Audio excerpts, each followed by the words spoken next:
Hey guys, what is up? I'm going to do the unofficial second part of my Damascus knife collection. These are all of my folding Damascus knives. I have five folding Damascus knives. One of them is kind of a production knife, and the other four are probably from Pakistan. Might be a couple from India. I don't know. But I'll go ahead and get cracking here. I'm not going to go over the history of Damascus because I've done that before and I didn't really do it in too much detail then. So you can look it up on Wikipedia. It's all there. Tons more information than you'd want to hear me talk about. But first one we have, I'm thinking this one's from India. Could be wrong. It's got, as you can see, it's got file work on the back there. Let me adjust my light. There we go. It's got file work on the back here. I can't remember what kind of wood it's rocking. Brass bolsters, as you usually see. It's, you know, not huge, but not small. Kind of sticks out there. It's got a cool little, I guess, a B on the back here. Go ahead and open this guy up. It's got a very strong spring on it. It's just a slip joint, so it doesn't lock. Non-locking. I would really like this knife if it wasn't for the blade play. It's pretty bad. Can't really see it on here. I don't know. Maybe you can. But yeah, it's pretty loose. Yeah, there you go. You can see it right there. Pretty loose in here. Other than that, though, it's pretty cool. The file work on the back is actually pretty subpar. You know, not too special. I got it for cheap. I think 25 bucks, something like that. It's okay. The Damascus itself is pretty decent. I mean, you know, the pattern's your standard. Nothing special about it. It's not a ladder or anything like that, but still looks pretty cool. And just as a quick recap, Damascus is basically usually a hard and a soft steel that is pattern welded, or at least modern Damascus that's pattern welded in layers, and then they well, of course, weld it together, hence the pattern welding name. They weld it together, they forge it, they hammer it, they fold it, they fold it, they fold it. The more they work it, the more layers they get. The more layers you have, the more expensive the Damascus. As you can see, these are pretty thick layers, so we're not, I don't know the number, but this isn't, you know, some super crazy high layer Damascus here. It's pretty cheap stuff, but still pretty cool. Next here, this one's kind of a bummer. It used to have red bone inlays in here, and I dropped this knife on the concrete and one of them shattered on this side, so I removed the other one thinking I'd one day put some wood or put something in there. Still hope to do it, but yeah, this thing is just loaded with file work. Look at that, all over the place. Look at the back, bam! That's the main reason why I picked this one up. I just thought that was so cool looking. This one locks up pretty tight. It's got a little bit of play. You know, not that it matters. It's not like, you know, you're gonna head into a tactical situation with your cheap Damascus folding knife. Slip joint nonetheless. But still, you know, I mean, you always want things to be tight and precise and things, so unfortunately this one's not super tight, but it's alright. The Damascus is a little more subtle than the last one, however the pattern is a little nicer. You kind of have these teardrops up here and then it turns into the waves. Wave pattern. And then I like these copper or brass rods that is put through the blade for grip when you open it. So instead of having the little nail slice taken out of it, you just have that you can grab onto. And I've got another one I'll be showing you here in a second that does the same exact thing. Oh, and yeah, and another thing that's cool about this is you got Damascus bolsters too. it's all Damascus. A lot of the times just the blade will be, but this is a full Damascus knife. I assume these inside pieces are. I can't guarantee it. They might not be Damascus. In fact, they're probably just regular steel. Actually, these inside pieces, maybe even this piece, but the bolsters, they are, as you can see.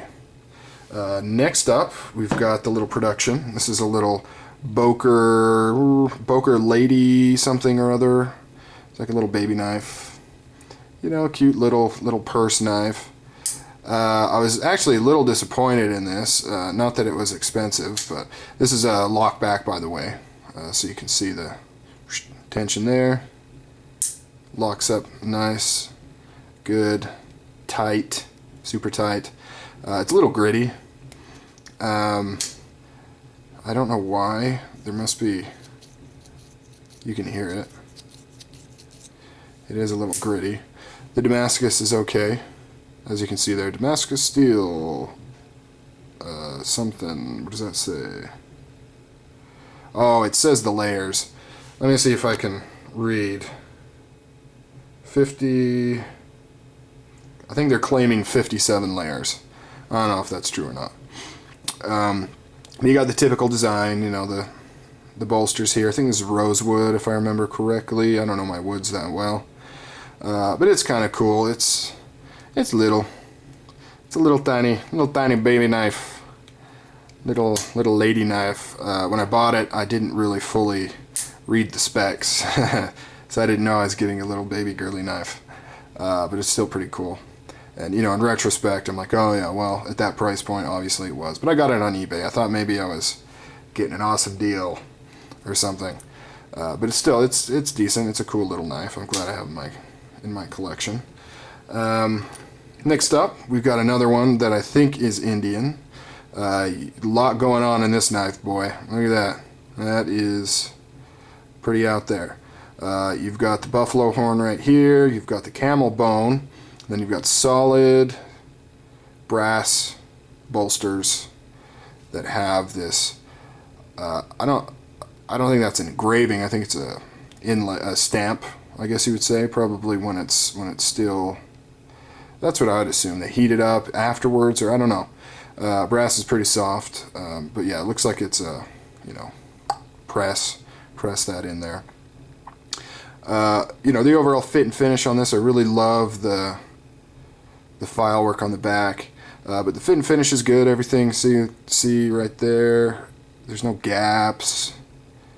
I mean, you got a little bit right there maybe, but still, you know, for a fairly inexpensive handmade knife, that's pretty good.